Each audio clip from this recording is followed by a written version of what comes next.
Baik, kembali lagi di algoritma dan pemrograman, yaitu pada bahasan ini akan membahas tentang array 1 dimensi dan array 2 dimensi.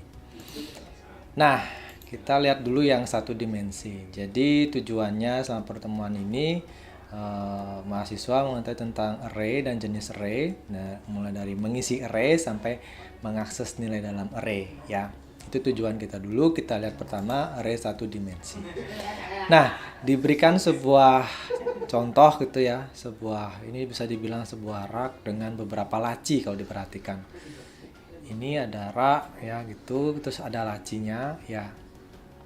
Nah, array itu suatu tipe data terstruktur yang berupa sejumlah data sejenis. Jadi tipe datanya itu sama ya, bertipe data sama. Itu maksudnya array. Nah, jadi kumpulan data yang memiliki tipe data yang sama itu disebut dengan array. Sekali lagi, kumpulan tipe data yang sama disebut array ya, sekumpulan tipe data yang sama. Nah, elemen-elemen array tersusun secara berderet dan dapat diakses secara random di dalam memori ya. Dia tersusun secara berderet dan dapat diakses random dalam memori. Nah, indeks array itu dimulai dari indeks 0 ya. Jadi itu menggunakan tipe data integer ya, indeksnya bertipe data integer dan indeksnya dimulai dari 0. Nah, membuat array ada sintaksnya ya.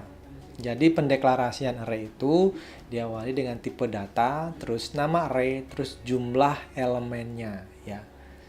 Tipe data, nama array dan jumlah elemennya. Tipe data, nama array-nya nanti apa, terus berapa jumlah elemennya di sini ya. Keterangannya, tipe data ini menyatakan jenis tipe data, elemen, larik. Tipe data bisa integer, ya, float, karakter, dan yang lainnya. Tipe data primitif ya. Nama array menyatakan nama variabel yang dipakai. Kita dapat mendefinisikannya secara bebas. Nah, jumlahnya juga dapat kita tentukan berapa deret yang mau kita gunakan. Contoh di sini kita mendeklarasikan sebuah array dengan nama nilai ya, bertipe data integer dengan jumlah elemennya adalah 5 ya. Tipe data, nama array dan jumlah elemennya. Nah, ilustrasi array 1 dimensi. Kita tadi mendeklarasikan sebuah array bernama nilai dengan jumlah elemennya 5 bertipe data integer. Nah, seperti ini kita punya 5 kotak ya, 1, 2, 3, 4, 5. Nah, dalam kotak ini kita akan menyimpan sebuah tipe data integer ya. Nama array-nya adalah nilai. Nah, indeksnya dari 0 sampai 4. Nah, 0 sampai 4 karena dimulai dari 5 jadi n-1 ya. Dari 0 sampai 4. Ini indeksnya. Nah, value atau isi ya, elemennya kita letakkan di dalam kotak tadi ya. Kita kan mesan 5 kotak nih, baru kita simpan value-nya di masing-masing kotak nantinya. Nah, kita punya ilustrasi lagi ya, kita punya tadi 5 kotak. Terus kita isi nilainya. Di sini diberi contoh kotak ini atau kardus ini dengan nama vokal ya, A, I, U, E, O. Jadi masing-masing kotak akan menampung satu karakter. Yang pertama itu menampung karakter A, karakter I, karakter U, karakter E, karakter O. Nah, jadi kumpulan dari karakter ini bernama vokal. Masing-masing isi dalam kardusnya atau elemennya adalah A, I, U, E, O. Seperti apa penulisannya? Ya, nanti bisa dijawab. Nah, selanjutnya ini adalah mengisi array ya. Mengisi array harus sesuai dengan tipe data array-nya. Jadi mengisi nilai dalam array itu harus sesuai dengan tipe data array-nya. Kalau kita mendeklarasikan di sini integer, berarti nilai yang harus kita isi adalah integer ya. Integer nilai 5, elemennya 5. Jadi yang indeks ke-0 dari nilai kita isi 10. Berarti kotak ke-0 itu nilainya 10, kotak kedua nilainya 20, kotak ketiga 35 sampai kotak keempat nilainya 8. Ya. Nah, bisa kita sederhanakan dengan penulisan itu menggunakan tanda kurung buka kurung kurawal. Jangan lupa ditutup ya. Lengkap dengan jumlah elemennya. Kalau kita 5 berarti kita mendefinisikan 5. Ya, 5 elemen. Ini 10, 20, 35 sampai 8. Lengkap 5 elemen. Pengaksesan array. Array diakses ya secara random ataupun berurutan, itu terserah. Itu bisa secara berurutan, bisa secara random. Kita bisa mengakses kotak yang ketiga, bisa. Kotak keempat, bisa. Seperti itu pengaksesannya. Pengisian dan pengambilan nilai pada indeks tertentu dapat dilakukan dengan mengeset nilai atau menampilkan nilai pada indeks yang dimaksudkan. Jadi kuncinya adalah kita menggunakan indeksnya. Ya. Mengakses indeks secara langsung. Kita menembak langsung indeks yang mau kita cari. Indeks itu kayak alamat ya. Alamat 1. Jadi contoh ada sebuah ruangan gitu, dia punya 5 kamar gitu, kita langsung ke alamatnya. Berarti di kamar 0 itu siapa, nilainya berapa. Seperti itu ya, contoh sederhananya. Nah, di sini kita kan tadi sudah mengeset 5 elemennya, yaitu nilai indeks ke 0 itu 10, indeks keempat itu 8 misalnya. Sebagai contoh kita akan mengakses nilai indeks ketiga. Berarti kita akan mencari nilai indeks ketiga. Berarti nilai elemennya adalah 5 gitu ya. 3 adalah indeksnya ya atau alamatnya ya. Pastikan di sini Anda paham bahwa yang kita gunakan untuk mengakses nilai dalam elemen itu adalah indeks. Nama array-nya terus indeks array-nya. Nah, ini contoh untuk mengeprintkan saja ya menggunakan sintak dari C. Nah, di sini cukup sedikit berbeda. Kita mengaksesnya secara berurutan menggunakan array atau menggunakan perulangan ya. Kita punya 5 elemen, kita akan mengaksesnya secara berurutan dari indeks ke-0 sampai indeks ke-4. Nah, kita akan menggunakan perulangan ya, yaitu dari indeks ke-0 kondisinya ya. Kita mulai dari indeks ke-0, terus kondisi berhentinya kapan, ketika i kurang dari 5 ya. Terus kita increment, jadi kita jalankan 1 ya, dari indeks ke-0 naik ke 1, naik ke 2, naik ke 3, naik ke 4. Nah, nama array-nya dan kita akses indeksnya ya menggunakan i. Kalau kan i dari 0 pasti dia pertama dari 0 dulu, terus naik 1 lagi. Berarti indeks ke-1 naik 1 lagi, indeks kedua sampai dia nanti i-nya kurang dari 5 ya. Berarti 4 dia berakhir di sana. Nah, selanjutnya keunggulan array. Array sangat cocok untuk pengaksesan acak ya. Sembarang elemen di array dapat diacu secara langsung tanpa melalui elemen-elemen yang lain ya. Jika berada di suatu lokasi elemen, maka sangat mudah menelusuri ke elemen-elemen tetangga gitu ya. Jadi kita dapat satu indeksnya, kita dapat menentukan yang di sebelah-sebelahnya ya. Nah, yang perlu diperhatikan adalah array harus bertipe homogen ya, bertipe datanya sama ya. Dan nilai dalam array juga harus sama. Menyiapkan banyak waktu komputasi ya. Jadi mengurangi waktu komputasi. Pada suatu aplikasi representasi statis tidak mungkin. Nah, ini sedikit kekurangan dari array-nya ya.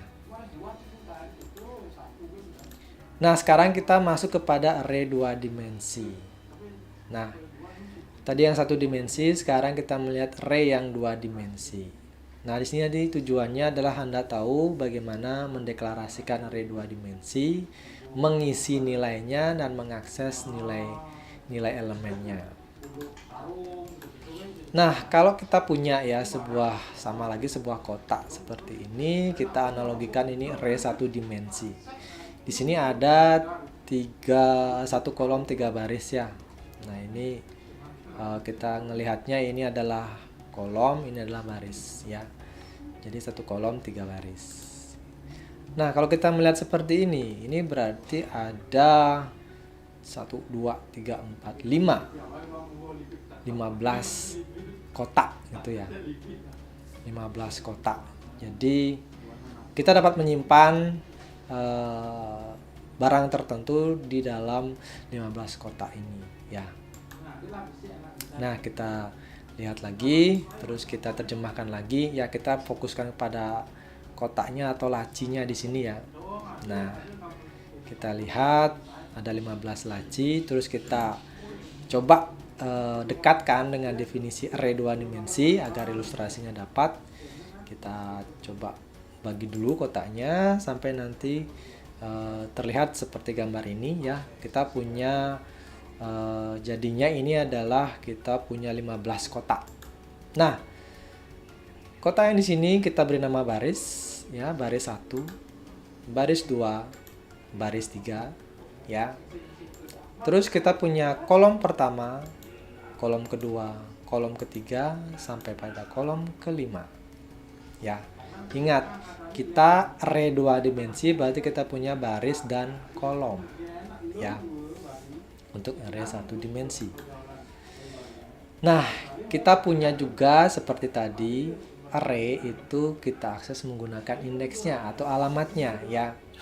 Nah, jadi kalau array 2 dimensi itu jadi titik pertemuan baris dan kolom. Ya, baris dan kolom. Nah, jadi kalau array 1 dimensi hanya terdiri dari sebuah baris dan beberapa kolom ya. Sebuah baris dan beberapa kolom. Maka array 2 dimensi terdiri dari beberapa baris dan beberapa kolom. Itu ya. Oke, kita lihat lagi. Elemen array tersusun secara berderet dan dapat diakses secara random atau berurutan dalam memori ya. Sama kita punya juga dari indeks ke 0 ya. Kita kembali ke sini. Kita punya baris ya, baris 1 sampai baris ketiga. Kolom 1 sampai kolom keempat. Kelima. Kita punya indeksnya juga ya. Ingat, array 2 dimensi itulah perpotongan antara baris dan kolom. Kita lihat lagi ya alamatnya. Jadi berarti ini baris, yang kiri ke kanan, yang atas ke bawah adalah kolom. Ingat, elemen array akan disimpan di dalam pertemuan baris dan kolom. Nah, kita sudah punya alamatnya sekarang. Kita lihat ya. Kita punya 4 baris 3 kolom. Jadi kalau kita akan menyimpan misalnya nilai di alamat 1.4 berarti itu artinya ada di baris 1 kolom keempat ya. Nah, baris dan kolom. Baris 1 kolom keempat seperti itu ya. Jadi kita ingat sekarang alamatnya. Nah, selanjutnya kita sederhanakan lagi ya. Kita punya seperti ini ya. Jadi semacam matriks jadinya ya. Nah, ingat baris dan kolom. Ini alamatnya ya. Kita belum memasukkan nilai. Sampai di tahapan ini kita belum memasukkan nilai, cuman kita dulu menciptakan array ya beserta alamatnya dulu. Nah, pendeklarasiannya untuk array 2 dimensi itu pertama tipe data, terus nama array. Nama array secara bebas kita bisa tentukan. Dan jangan lupa untuk alamatnya, kita mesen berapa baris, berapa kolom. Sesuai dengan kebutuhan kita. Ya, kebutuhan kita di memori. Kita harus mesen dulu nih. Saya mau membuat sebuah array, ya bertipe data ini, saya perlu sekian baris, sekian kolom. Nah, kita pesan dulu. Itu gunanya pendeklarasian. Untuk tipe data, seperti tadi, kita bisa menggunakan integer, float, ya, karakter, ya bisa kita gunakan. Nah, nama array menyatakan nama variabel yang dipakai, ya, indeks, baris, dan kolom. Nah, bagaimana penulisannya? Jadi kita punya tipe datanya integer, kita beri nama array, ya. Berarti kita masukkan ke memori 3 baris dan 5 kolom. 3 baris yang ke kiri dan kanan, kolom dari atas ke bawah, ya. Ini contoh ya, jadi kita punya sebuah tabel data kelulusan ya. Jurusan Teknik Informatika, Manajemen Industri, Teknik Komputer ya. Nah, bagaimana penulisannya ke dalam array? Kita sederhanakan dulu. Ya, kita membuat nama tabelnya data kelulusan, ya integer data kelulusan kita punya. Berarti kita lihat di sini pertemuan baris dan kolomnya, yaitu ada 3 baris, 3 kolom. Nah, jadi penulisannya seperti ini ya. Jadi mewakili 3 baris mewakili jurusan, 3 baris mewakili kelulusan. Kelulusan itu adalah kolom, untuk yang jurusan itu sebagai baris ya. Baris jurusan kita terjemahkan ke dalam baris, lulusan dari angka tahun kita terjemahkan ke kolom. Jadi ketika kita melihat berapa sih teknik komputer kelulusannya di tahun 1994, kita lihat perpotongannya. Jadi sebanyak 20 itu ya. Oke, selanjutnya kita mappingkan ya ke bahasa pemrograman gitu ya, pendeklarasiannya ya. Ini setelah disederhanakan mendapatkan sebuah gambaran seperti ini.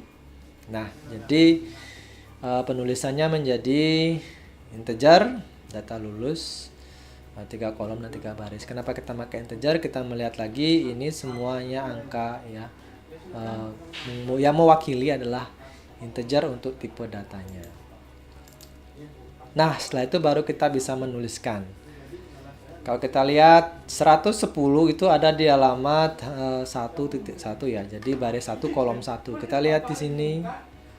Nah, baris 1 kolom 1 110 nilainya.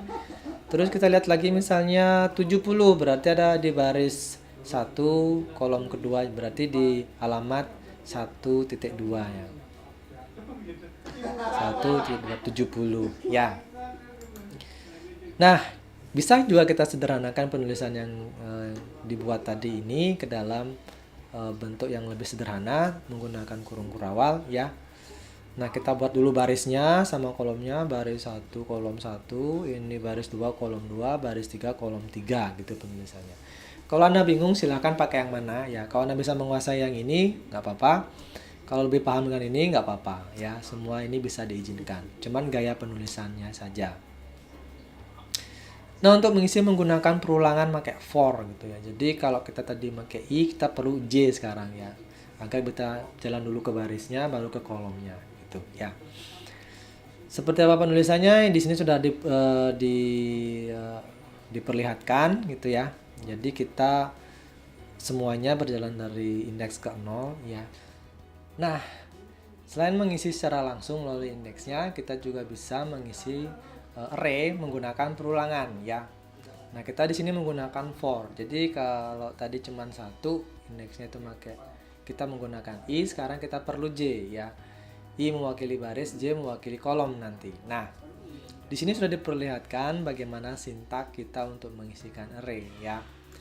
Nah, nama array jangan lupa kita ketika mengisi kita perlu tahu ini indeks keberapa, kolom keberapa. Nanti biarkan saja perulangan yang mengaturnya ya. Seperti ini gambaran dasarnya ya. Nah, sama ya, tadi juga pengaksesan elemen array juga secara random bisa, berurutan juga bisa menggunakan perulangan ya. Jadi pengisian dan pengambilan nilai pada indeks tertentu dapat dilakukan dengan mengeset nilai atau menampilkan nilai pada indeks yang dimaksudkan ya. Contoh sekarang mengakses array secara langsung ya, array 2 dimensi secara langsung. Nah, contoh kita akan mencari nilai 80, kita perlu mengakses indeks keberapa ya. Nah, kita lihat tadi kalau dari sini bisa tahu ya, 80 itu ada di alamat baris ke 0 kolom kedua gitu ya. Jadi bisa langsung kita tahu 80 ada di baris ke 0 kolom kedua. Misalnya 70, kita mau mengakses 70, kita dapat lihat langsung, berarti 70 ada di alamat 1.2 ya, baris ke 1 kolom kedua. Nah, penulisannya seperti ini ya, ini sintaknya penulisan saat di C. Terus kita pengen tahu nilai 45, dimana kita mendapatkannya di indeks ke 0, baris ke 0 kolom kedua ya. Alamatnya 0.2. Contoh lagi kita mengambil nilai 15, berarti dapat kita lihat ada di 2.1 ya, seperti itu. ini secara random, memanggilnya dengan menembak langsung alamat indeksnya. Nah, satu lagi misalnya 100 ya, sudah kelihatan 1.0 ya. Oh, ada lagi. Oh, nggak ada ya. Di luar cakupan, dalam artian kita nggak bisa lagi di luar itu ya, udah nggak ada. Nah, kalau tadi secara random kita mengaksesnya, sekarang berurutan juga kita menggunakan perulangan ya mengaksesnya.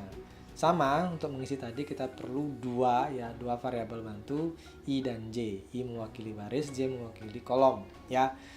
Kita langsung mengaksesnya melalui I dan J. Biarkan saja nanti perulangan yang mengatur di sini ya. Saat di sini berarti kan baris ke 0, kolom ke 0 ya. Jadi kurang sampai 3 dia akan berulang, terus dia akan menyelesaikan di sini dulu di bagian J. Ketika sudah kurang dari 3 dia naik ke 1 ke sini. Ya. Seperti itu teorinya. Nah, ini nama array-nya seperti biasa kita mengaksesnya. Harus tahu dulu nama array-nya, terus tahu baris berapa, kolom ke berapa nanti. Itu di set dari I dan J-nya.